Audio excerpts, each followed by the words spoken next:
Hi friends, ఎలా ఉన్నారు? గూగుల్ని నడిపేది సుందర్ పిచై, మైక్రోసాఫ్ట్ని నడిపేది సత్య నాదెల్లా, అడోబ్ని నడిపేది శాంతాను నారాయణ్. ప్రపంచంలో టాప్ కంపెనీలు మన భారతీయుల చేతుల్లో ఉన్నాయి. కానీ మన దేశంలో ఈ గూగుల్, ఫేస్బుక్ ఇలాంటివి ఎందుకు పుట్టడం లేదు? ఇలాంటి ప్రశ్నలు మనందరికీ ఎప్పుడు వస్తూనే ఉంటాయి. ఇండియాలో బాగా ఆలోచించే బుర్రలు బయటికి ఎందుకు వెళ్తున్నాయి? ఇండియన్ బ్రెయిన్ డ్రైన్ ఎందుకు జరుగుతుంది? అసలు ఎందుకు మన వాళ్ళు బయటికి వెళ్ళాలి? దీనికి సమాధానం కోసం వెతికితే కొన్ని వందల సంవత్సరాలు వెనక్కి వెళ్ళాలి. నేను వియత్నాం వెళ్ళినప్పుడు అక్కడ సెంట్రల్ వియత్నాంలో చంపా డైనాసిటీ అనే వాళ్ళు ఉండేవాళ్ళంట. ఎప్పుడో 2nd and 3rd సెంచరీలోనే మన ఇండియా నుంచి అక్కడికి వెళ్ళి కింగ్డమ్ స్థాపించారు. చోళుల గురించి కూడా విన్నాం, వీళ్ళు శ్రీలంకను పాలించారు అని. ఆ తర్వాత బ్రిటిష్ వాళ్ళు వచ్చాక మనల్ని వెస్ట్ ఇండీస్, సౌత్ ఆఫ్రికా లాంటి దేశాల్లో వ్యవసాయం చేయించడానికి, కన్స్ట్రక్షన్ పనులకి తీసుకువెళ్ళారు. అండ్ మన ఫాదర్స్ దగ్గరికి వచ్చేపాటికి 80s లేదా 90s వచ్చాక వేరే దేశానికి ఉద్యోగరీత్యా వెళ్ళడం మొదలుపెట్టారు. ఫ్యామిలీస్ని ఇండియాలోనే వదిలి వీళ్ళు వేరే దేశంలో, అరబ్, ఆఫ్రికా లాంటి చోట్ల సంపాదించి ఇంటికి డబ్బు పంపించేవారు. 6 నెలలకు ఒకసారి వచ్చేవారు. వీళ్ళు అలా చేయడానికి ఒకటే రీజన్, డబ్బు. మన ఇండియాలో ఒక ఇంజనీర్కి ఆ టైంలో ఇచ్చే డబ్బు కంటే కూడా వాళ్ళకి 3 రెట్లు ఎక్కువ వేరే దేశాల్లో ఇచ్చేవారు. అందుకే వాళ్ళు వెళ్ళేవారు. అక్కడ నచ్చితే ఫ్యామిలీని రప్పించుకుని అక్కడే సెటిల్ అయిపోయేవారు. కొంతమంది లేదు, మన దేశమే మంచిది, హ్యాపీగా ఉండొచ్చని తిరిగి వచ్చేసారు. అయితే ఇప్పుడు ఇంత టెక్నాలజీ కొంచెం డెవలప్మెంట్ అయ్యాక ఎందుకు ఇంకా జనాలు వెళ్తున్నారు? ఈ ఆలోచన వచ్చాక మా ఫ్రెండ్స్తోనే మాట్లాడదామని అనుకున్నాడు. ఒక ఫ్రెండ్ ఏమో దుబాయ్లో ఉంటున్నాడు అండ్ ఇంకొకడు అమెరికాలో సెటిల్ అయ్యాడు. వీళ్ళిద్దరి మాటలు విన్నాక నాకు చాలా మైండ్ బ్లోయింగ్ విషయాలు అర్థమయ్యాయి. అక్కడ లైఫ్ స్టైల్ బాగుంటుంది, వర్క్ లైఫ్ బ్యాలెన్స్ ఉంటుంది అని అనుకుంటాం. అందులో నిజం ఎంత ఉంది? అలాగే ఇండియాలో ఉన్నంత సుఖం ఎక్కడా ఉండదు అని కొంతమంది అంటారు. అందులో ఎంతవరకు నిజం ఉంది? అమెరికాలో ఉన్న ఒక ఫ్రెండ్ అంటాడు, అమెరికాలో జాబ్ చేసేవాడికి నువ్వు అనుకున్నంత ప్రశాంతత ఉండదు అని. అలాగే మా ఫ్రెండ్ చెప్పాడు, ఇండియాలో నేను కట్టిన ట్యాక్స్కి నాకు లాభం లేదు అని. సో నిజం ఎందులో ఉంది? ఈరోజు వీడియోలో మనం తెలుసుకుందాం.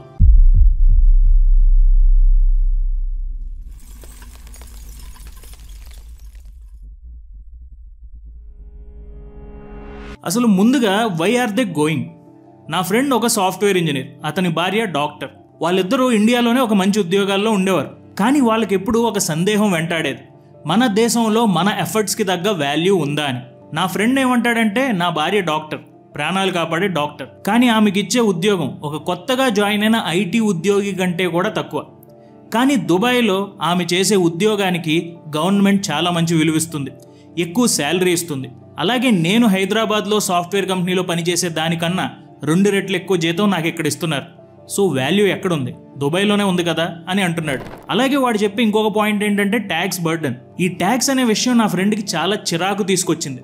జీతంపై tax, car tax, road tax. కానీ రిజల్ట్ ఏంటి? ఒక వాన పడితే కాలనీ మొత్తం మునిగిపోతుంది. మా ఫ్రెండ్ అంటాడు, నేను చెల్లిస్తుంది నాకు ఉపయోగపడటం లేదు, నేనేం చేయాలి అని అడుగుతున్నాడు. అలాగే గవర్నెన్స్ అండ్ సేఫ్టీ. దుబాయ్లో ఫియర్ ఆఫ్ లా అనేది ఉంది. ఆ ఫియర్ ఆఫ్ లా వల్ల ఎవడు కూడా పద్ధతి తప్పడు. తన వైఫ్కి హాస్పిటల్లో లేట్ అయ్యి బాగా నైట్ వచ్చినా కూడా తనకి ఎలాంటి భయం ఉండదు. తక్కువ అవినీతి, వేగంగా జరిగే ప్రాసెస్లు, జనాలకి గౌరవం ఇవ్వటం పాలనలో వాళ్ళు చూస్తున్నారు. ఇక్కడే నన్ను వాల్యూ చేస్తున్నారని అతనికి అనిపిస్తుంది. అలాగే బెటర్ లైఫ్ స్టాండర్డ్. మా డాడీ వాళ్ళ ఫ్రెండ్, ఆయన కెనడాలో సెటిల్ అయ్యారు. ఆయన ఒకసారి ఏమన్నారంటే, నాకు ఎలాంటి ఖరీదైన కారు లేదు, కానీ నేను నడిచే రోడ్డు నాకు గౌరవం ఇస్తుంది అని అన్నారు. అంటే అక్కడ రోడ్డు మీద నడిచిన ఒక ఫీల్ గుడ్ ఫ్యాక్టర్ ఉంది అని ఆయన ఉద్దేశం. అదే మాట నా ఫ్రెండ్ కూడా అంటాడు. దుబాయ్లో శుభ్రత, traffic discipline, uninterrupted electricity, clean air ఇవన్నీ కూడా ఉన్నాయి. అండ్ ఇవన్నీ మన దేశంలో ఎప్పటికవుతుంది అని అడిగాడు. అలాగే అతని పిల్లలకి ఇక్కడ గ్లోబల్ ఎక్స్పోజర్ దొరుకుతుందని అంటాడు. నా బిడ్డ కేవలం మార్క్స్ కోసం కాదు, జీవితాన్ని అర్థం చేసుకునే విధంగా పెరగాలి అని అతని ఉద్దేశం. దుబాయ్లో మల్టీ కల్చరల్ ఎక్స్పోజర్ ఉంటుంది, గ్లోబల్ ఎడ్యుకేషన్ సిస్టమ్స్ ఉంటాయి. ఇక్కడ గనక చదవగలిగితే ప్రపంచంలో ఎక్కడికైనా వెళ్ళొచ్చు. ఈ ప్రపంచమే ఒక ఊరిలా వాళ్ళు చూడటం మొదలు పెడతారు అని అతను చెప్పాడు. నా ఫ్రెండ్ ముగించిన మాటలు ఏంటంటే, ఇండియాని నేను ద్వేషించి వెళ్ళడం లేదు, కానీ ఎంతో కష్టపడి చదివాక, పని చేశాక మనకు వాల్యూ దక్కదన్న ఫీలింగ్ ఇక్కడ ఎక్కువైపోయింది. అలాగని దుబాయ్లో నన్ను గొప్పవాడిగా ఎవడో ట్రీట్ చేయడం లేదు, కానీ నేను చేసే పని మీద నాకు విలువిస్తున్నారు. అది నాకు చాలా అనిపిస్తుంది. ఇదంతా వింటే విదేశాలకు వెళ్ళడం కరెక్టే అని అనిపిస్తుంది. కానీ వీడియో మొత్తం క్లియర్గా చూడండి, మీకే అర్థమవుతుంది. ఇదంతా చూస్తే విదేశాలకు వెళ్ళడం అనేది ప్రతి పౌరుడి వ్యక్తిగత నిర్ణయం. కానీ అలాంటి ముఖ్యమైన నిర్ణయం తీసుకునే ముందు లోతుగా ఆలోచించడం చాలా అవసరం. విదేశాలకు వెళ్తే మంచి ఉద్యోగ అవకాశాలు, మంచి లైఫ్ స్టైల్, ముఖ్యంగా మంచి జీతం వస్తాయి, నిజమే. కానీ ఈ ఆలోచనల వెనుక మనం చాలా ముఖ్యమైన విషయాల్ని వెనక్కి వదిలేస్తున్నాం. మన సొంతింటి వాతావరణం, మన తల్లిదండ్రులు, మన చిన్ననాటి స్నేహితులు, ఇలా చాలా. ఇక్కడ ఎంతోమంది ఏం చెప్తున్నారంటే విదేశాల్లో ఉన్నాం కాబట్టి మన తల్లిదండ్రులకు మంచి జీవితాన్ని మనం అందించగలుగుతున్నాం, ప్రపంచంలోని అన్ని సౌకర్యాలు, ఆస్తులు వాళ్ళకిచ్చి వాళ్ళ కలల్ని మేము ఇక్కడి నుంచి నెరవేర్చగలుగుతున్నాం అని చెప్తున్నారు. కానీ ఒకసారి ఆలోచించారా, మీరు 7 సముద్రాల దూరంలో ఉంటూ రోజు రాత్రి కష్టపడుతూ పనిచేస్తున్నప్పుడు ఒక్కసారిగా ఏదైనా అనుకోని సంఘటన జరిగితే ఏమవుతుంది? అప్పుడు భారతదేశంలో ఉన్న మీ తల్లిదండ్రులను చూసుకునే బాధ్యత ఎవరిది? మీరు ఇప్పటి వరకు వారికిచ్చిన ఆస్తులు లయబిలిటీగా మారితే ఎవరు చూసుకుంటారు? అందుకే మీరు ఒక ఎన్ఆర్ఐ అయితే ముందు నుంచే అలాంటి అనుకోని పరిస్థితుల కోసం ఫైనాన్షియల్ బ్యాకప్ ప్లాన్ చేసుకోవడం చాలా ముఖ్యం. ముఖ్యంగా మీ తల్లిదండ్రుల భవిష్యత్తును సురక్షితంగా ఉంచేందుకు ఎన్ఆర్ఐలకు ప్రత్యేకంగా ఉన్న ఎన్ఆర్ఐ టర్మ్ ఇన్సూరెన్స్ ప్లాన్ తీసుకోవాలి. ఒకే ఒక్క ప్లాన్తో కోట్లు విలువ చేసే కవరేజ్ మీకు లభిస్తుంది. అలాగే ప్రీమియంలు నెలకి కేవలం 600 నుంచి 700 నుంచే మొదలవుతాయి. అంతేగాక ఈ ప్లాన్ని మీరు ఇండియాలో ఉండగానే ఆన్లైన్లో తీసుకుంటే చాలా మంచిది. ఎందుకంటే భారతదేశ టర్మ్ ప్లాన్స్ విదేశాల కంటే కూడా 30% నుంచి 50% వరకు తక్కువ ఖర్చుతో లభిస్తాయి. ఇంకా 18% GST మినహాయింపు కూడా మీకు లభిస్తుంది. వార్షిక ప్రీమియం చెల్లిస్తే అదనంగా 5% డిస్కౌంట్ కూడా లభిస్తుంది. మొత్తంగా చూస్తే మీరు 23% వరకు మీరు సేవ్ చేసుకోవచ్చు. ఇంతేకాదు 24/7 క్లెయిమ్ అసిస్టెన్స్ సదుపాయం కూడా మీకు లభిస్తుంది. లింక్ డిస్క్రిప్షన్లో ఇచ్చాను. ఆ లింక్ ద్వారా మీరు భారతదేశంలోని నమ్మకమైన అన్ని ఇన్సూరెన్స్ పార్ట్నర్స్ని ఒకే చోట కంపేర్ చేసి చూడవచ్చు. ఎన్ఆర్ఐల కోసం బెస్ట్ టర్మ్ ప్లాన్ మీరు ఎంచుకోవచ్చు, అది కూడా 15% వరకు డిస్కౌంట్తో. సో గుర్తుంచుకోండి, ఇది కేవలం మనీ సేవింగ్ ప్లాన్ కాదు, మీ కుటుంబం కోసం మీరు తీసుకునే ముందు జాగ్రత్త. సో ఇప్పుడు దాకా మనం ఒక సైడ్ ఆఫ్ స్టోరీ విన్నాం, ఇండియాని ఎందుకు వదిలి వెళ్తున్నారు అనే నిజాన్ని తెలుసుకున్నాం. ఇప్పుడు మనం అదర్ సైడ్ ఆఫ్ స్టోరీ చూద్దాం. అమెరికన్ డ్రీమ్ కోసం మన ఇండియన్స్ వెళ్ళిన వాళ్ళు అందరూ హ్యాపీగా ఉన్నారా? నిజంగా అమెరికన్ డ్రీమ్ అంత గొప్పదా అని నా ఫ్రెండ్ 15 years నుంచి అమెరికాలో ఉంటున్నాడు. అతన్ని అడిగినప్పుడు అతను ఇంకా కొన్ని మైండ్ బ్లోయింగ్ మాటలు చెప్పాడు. నా చిన్ననాటి ఫ్రెండ్ దాదాపుగా 15 ఏళ్ళుగా అమెరికాలో ఉంటున్నాడు. బయట నుంచి చూస్తే ఒక సెటిల్డ్ లైఫ్, మంచి జాబ్, మంచి ఊరు, ఇల్లు, కారు అన్నీ ఉన్నాయి. కానీ అతని మాటల్లో ఎక్కడో ఒక బలహీనత ఉంది. ఎవడైనా కాల్ చేసి అమెరికాకు వస్తాను అంటే నేను రమ్మని మనస్ఫూర్తిగా చెప్పలేకపోతున్నా అని అంటున్నాడు. ఎందుకంటే ఎడ్యుకేషన్ టు ఎంప్లాయ్మెంట్ ఈ షేకీ జర్నీ. నా ఫ్రెండ్ అమెరికా వెళ్ళిన టైంలో అతని MS ఫీజు 15 లక్షలు అండ్ అతనికి 50% స్కాలర్షిప్ కూడా వచ్చింది. ఇప్పుడు 50 నుంచి 60 లక్షలు ఖర్చు అవుతుంది. స్కాలర్షిప్ అంటే కళనే చెప్పాలి. చదువు అయిపోయాక F1 వీసా మీద 3 నెలల సమయం ఉంటుంది. ఈలోపు మీరు జాబ్ తెచ్చుకుని H1B సంపాదించాలి. మరి 3 నెలలు అది జరగకపోతే అయితే ఇండియా వచ్చేయాలి, లేకపోతే అక్కడే ఉండి మళ్ళీ ఇంకొక MS కోర్స్కి ఫీజు కట్టాలి. F1 వీసా మీద అక్కడ ఉండాలి అంటే మళ్ళీ 50 లక్షలు ఖర్చు. అంటే అప్పు చేసి అమెరికాకి వెళ్ళిన వాళ్ళు సంపాదించకుండా తిరిగి ఎలా వస్తారు? కొంతమంది బాగా డబ్బు ఉన్న వాళ్ళు వస్తారు, కానీ చాలామంది మళ్ళీ F1 వీసా మీద తల మీద ₹1 కోటి అప్పుతూ ఉంటారు. అలాగే పోనీ జాబ్ అంత ఈజీగా వస్తుందా అంటే అది క్వశ్చన్ మార్కే. AI, jobs and joblessness. నా ఫ్రెండ్ వెళ్ళిన టైంలో ఉన్నంత జాబ్ వేకెన్సీస్ ఇప్పుడైతే లేవు. AI రాకతో ఉద్యోగాలు బాగా తగ్గిపోతున్నాయి. ఈ టైంలో 1000 మంది జాబ్కి అప్లై చేస్తే 100 మందికి జాబ్ రావడం కూడా గగనం అయిపోతుంది. అలాగే అమెరికాలో ట్రంప్ పాలన తర్వాత వీసా రూల్స్ చాలా కఠినంగా మారిపోయాయి.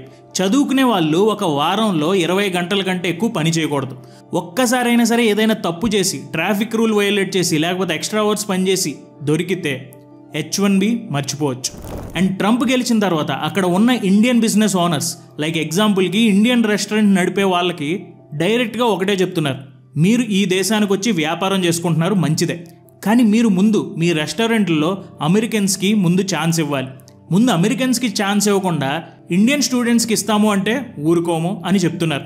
సో పోను పోను అమెరికాలో ఇంకా కష్టమైపోతుంది. పోనీ ఇన్ని కష్టాలు పడి మళ్ళీ H1B వచ్చి జాబ్ వచ్చాక అమెరికాలో వర్క్ లైఫ్ బ్యాలెన్స్ దొరుకుతుందా అని అడిగాను. దానికి నా ఫ్రెండ్ చెప్పిన సమాధానం, work life balance is a myth. ఇక్కడ జాబ్ సంపాదించాక తెలిసింది ఏంటంటే జాబ్ కాపాడుకోవడమే జాబ్గా మారిపోయింది.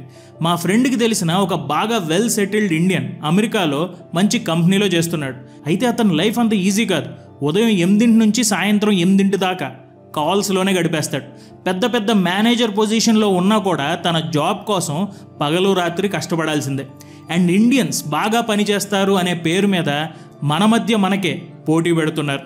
కాంపిటీషన్ అనేది భయంకరంగా పెరిగిపోతుంది. నా ఫ్రెండ్ ఏమంటాడంటే తను జాయిన్ అయిన కొత్తల్లో ఒక టీం అంతా కూడా కలిసి పనిచేసేది, ఒక టీం ఇంకొక టీంతో కంపీట్ చేసేది. కానీ ఇప్పుడు టీం వదిలేండి, టీంలో ఉన్న ఎంప్లాయీస్ మధ్య పోటీ పెరుగుతుంది. కంపెనీలు ప్రతి నెల పెర్ఫార్మెన్స్ రిపోర్ట్ అనేది చూపిస్తుంది. అండ్ అమెరికన్ కంపెనీస్ చాలా బ్రూటల్గా ఉంటాయి. నీ పెర్ఫార్మెన్స్ బాగోకపోతే తీసేయడానికి ఎక్కువగా ఆలోచించరు. ఇక్కడ నడుస్తుంది టీం వర్క్ కాదు, ఇండివిజువల్ డాగ్ ఫైట్ అని నా ఫ్రెండ్ అంటున్నాడు. అండ్ నా ఫ్రెండ్కి జరిగిన స్టోరీనే మీకు చెప్తాను. ఇది నాకు విన్న తర్వాత చాలా షాకింగ్గా అనిపించింది. అండ్ ఏఐ నిజంగా మనుషుల్ని రీప్లేస్ చేస్తుంది అనే నిజాన్ని నేను తెలుసుకున్నాను. నా స్నేహితుడికి 15 ఏళ్ళ ఐటీ ఎక్స్పీరియన్స్ ఉంది.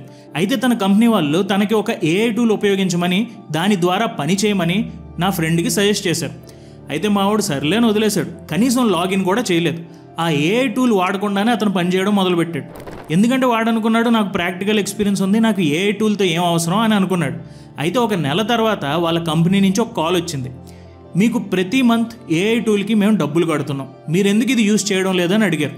అప్పుడు మనోడు అన్నాడు, నా జాబ్ ఎలా చేయాలో నాకు తెలుసు, నువ్వు నాకు చెప్పక్కర్లేదు, నాకు ఎక్స్పీరియన్స్ ఉంది అని అన్నాడు. నాకు ఏఐ టూల్ అవసరం లేదని చెప్పాడు. దానికి వాళ్ళ కంపెనీ ఇచ్చిన సమాధానం ఏంటంటే, మీకు మీ జాబ్ చేయడం వచ్చు, మేము కాదనడం లేదు, కానీ మీరు ఏఐ టూల్ వాడితే దానికి కూడా మీ వర్క్ని అంతా ఫీడ్ చేస్తే అది కూడా నేర్చుకుంటుంది అండ్ మీరు లేని టైంలో మీ పనిని ఈ ఏఐ టూల్ పూర్తి చేస్తుంది అని అంది. నా ఫ్రెండ్ అప్పుడు ఆలోచనలో పడిపోయాడు. అంటే మన ఉద్యోగం ఎలా చేయాలో కూడా ఏఐకి నేర్పించేస్తే రేపు భవిష్యత్తు ఏమిటి అనే డౌట్లో పడ్డాడు. సరే జాబ్ వచ్చింది, సెటిల్ అయ్యాం, కానీ ఇలాంటి ఏఐ టూల్స్ ద్వారా మన జాబ్ పోతే ఏమవుతుంది? ప్రెషర్ పెరుగుతుంది, లోన్స్ పెరుగుతాయి అండ్ ఎమోషనల్గా మనం బాగా డౌన్ఫాల్లోకి వెళ్ళిపోతాం. నా ఫ్రెండ్ ఒక విషయం చెప్పాడు. అదేంటంటే మోస్ట్లీ మన ఇండియన్స్ అమెరికాకి వెళ్ళాక వాళ్ళ పిల్లల కాలేజ్ ఫీజు కోసం సేవ్ చేసుకోవాల్సిందే అని. స్కూల్ అనేది ఫ్రీగా చదువుకోవచ్చు, కానీ కాలేజ్కి డబ్బులు కట్టాల్సిందే. ఎంత బాగా చదివేవాడైనా కూడా డబ్బులు కట్టాల్సిందే. సో చాలామంది చేసేది అయితే సేవ్ చేస్తారు, లేకపోతే ఫీజుకి ఎడ్యుకేషనల్ లోన్కి వెళ్తారు. అండ్ ఆ లోన్ మ్యాక్సిమం మన ఇండియన్స్ పిల్లల్ని కట్టమనరు, వాళ్ళే కడతాం, నువ్వు శ్రద్ధగా చదువుకో అని అంటారు. అండ్ మంచి ఇల్లు తీసుకుంటారు, ఫ్యామిలీకి ఒక లైఫ్ స్టైల్ ఉంటుంది. కానీ ఈ సమయంలో ఉద్యోగం పోతే ఈ ఖర్చులు ఎలా చేయగలరు? ఉన్న సేవింగ్స్తో ఒక 6 నెలలు గడపగలరు. కానీ ఈ లోపల ఈ 6 నెలల్లో డిప్రెషన్, మెంటల్ ట్రామా ఇవన్నీ పెరిగిపోతాయి. అండ్ అప్పటికి కూడా జాబ్ రాకపోతే, 6 నెలల్లో కూడా జాబ్ రాకపోతే ఇంకా వాళ్ళ లైఫ్ చాలా కష్టంగా మారిపోతుంది. అందుకే నా ఫ్రెండ్ ఏమంటాడంటే, అమెరికాకి వచ్చి చదవాల్సిన అవసరం లేదు, హ్యాపీగా ఇండియాలోనే ఎంబీఏనో ఎంటెక్కో చేసుకోండి. ఒక జాబ్ అమెరికాలో సంపాదించుకుని దాని బేసిస్ మీద అమెరికాకి రండి, అది చాలా బెటర్ అని చెప్పాడు. ఈ వీడియోలో కంక్లూజన్ ఏంటంటే, మన ముందు తరం వారు డబ్బు కోసం, కుటుంబ బాధ్యత కోసం వెళ్ళారు.